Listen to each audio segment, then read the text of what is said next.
most people never dare to evaluate really where they are. And you got to know where you are before you can really determine your chances of getting what you really want out of life. If we can reduce stress, and incidentally, the same process that reduces stress is exactly the same process that will enable you to have a long-term balanced career. You know, so many times people say, well, I do this, but man alive, it hurt, it cost too much money, or it take too long, or whatever. I quit smoking, but you know, I gained 47 pounds or whatever, or I go back to college and get my degree. But you know, it'd take me 10 years, and in 10 years I'd be 45. Well, how old would you be in 10 years if you didn't go back to college and get a degree? But instead of that, what you need to do is you set your goal is identify the benefits. Why do I want to do this?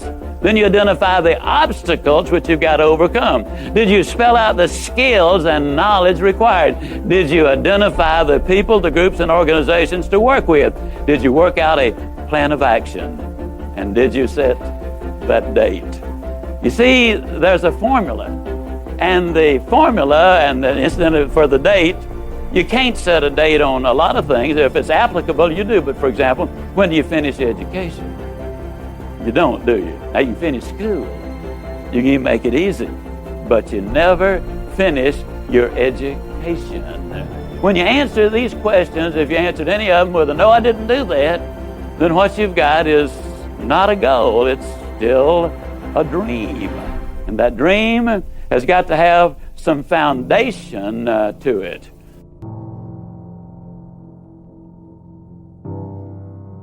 If you want to build a winning attitude, you need to take time, and this is probably going to surprise you based on what you've heard me say so far, but you need to take time to be quiet.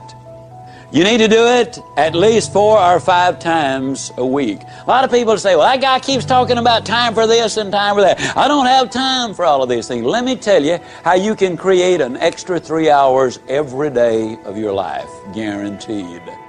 Over 70% of all of the time spent watching television, you're watching things you have no interest in watching. Let me encourage you to do this. Take a slow, lazy, drifting, absolutely meaningless walk. Just almost go to sleep on the walk. Not an exercise walk, you need to do those too, but a very quiet walk. Pick out a place in your home where you can be absolutely quiet on occasion. If you have to get up 30 minutes earlier, that's wonderful. I don't know why, but I seem to wake up earlier in the winter months than I do in the summer months. And when I get up, it's pitch dark. I have a nice little office. I go in there and I turn on the gas log. And I sit there. And every time I do that, without exception, I have the most exciting day of my life. I simply run through my mind the things I'm going to be doing. As you plan the day, as you think of all of the things we've got to be excited about, it really does renew your energy and it gets you excited about the day. Now let me tell you something. This is going to be one of the toughest things you'll ever do. When you sit down saying, well, I'm going to sit perfectly quiet for 20 or even 30 minutes, you will think of 2,868 reasons or things that you've got to do. You try to decide, do I raise the window or lower it? Do I turn the heat up or down? Do I cut the air conditioner off or do I turn it more full blast? Do I really need to go to the bathroom? Am I going to get me a cup of coffee? What is that noise against the outside? Maybe I better check up on that. Resist the temptation. Spend a few minutes in quiet, reflective thought. It does make a difference. Take time to be quiet.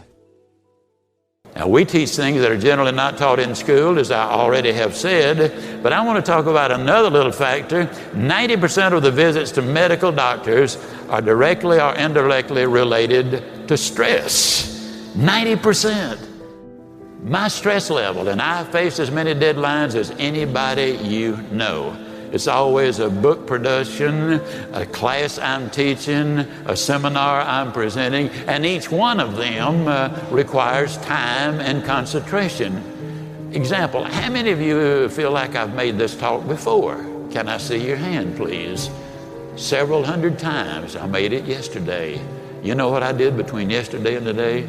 I spent over 6 hours getting ready for today. You see, I think it would be arrogant if I thought I could stand up and spit it out just because I did it yesterday or hundreds of times. That's arrogance. When you respond to life instead of react to it, react is negative. You get sick, go to the doctor, she gives you a prescription, says, see me tomorrow.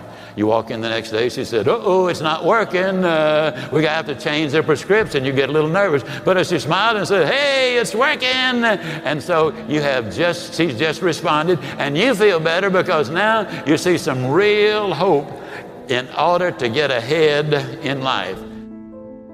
I don't know how many of you remember or recognize the name Howard Hill. Now, Howard Hill was a good Alabama boy. He was an archer. They say he was the best in the whole world. He entered 287 archery tournaments. He placed first 287 times. He was so good, he retired early because the other archers started to get unwilling to compete for second place. I've seen newsreels of Howard Hill where from 50 feet away he had split an arrow dead center in the bullseye. Then he would take the next arrow and split the first one. He killed a Cape buffalo with a bow and arrow, the most difficult game animal alive to bring down. He killed a Bengal tiger. He killed a 15-foot shark in under 18 feet of water. Or was it an 18-foot shark under 15 feet of water? Well, it was a great big one in his way down there. I do know that. He was a good one, there's no question. So now let me emphasize a point. I've never shot the bow and arrow professionally, but I'm an instructor extraordinaire. I'm not certain, but I think that's French, which means I'm really good at it. As a matter of fact, let me tell you just how good I am as a teacher. If I could spend 30 minutes with any man or woman who will ever view this, providing your eyesight is good and your health is normal, at the end of 30 minutes, I would have you hitting the bullseye more consistently than Howard Hill could hit it on the best day he ever had. Sound like I'm bragging, but I'm not. I could do it, provided, of course, you had first blindfolded Howard Hill and turn him around a couple of times so he wouldn't have a clue as, which way am I headed? And you might say, well, now, Ziglar, my goodness alive, fella, of course you could. That's ridiculous. How on earth could a person possibly hit a target he couldn't even see? It's a good question, but here's a better one. How can you hit a target you don't have?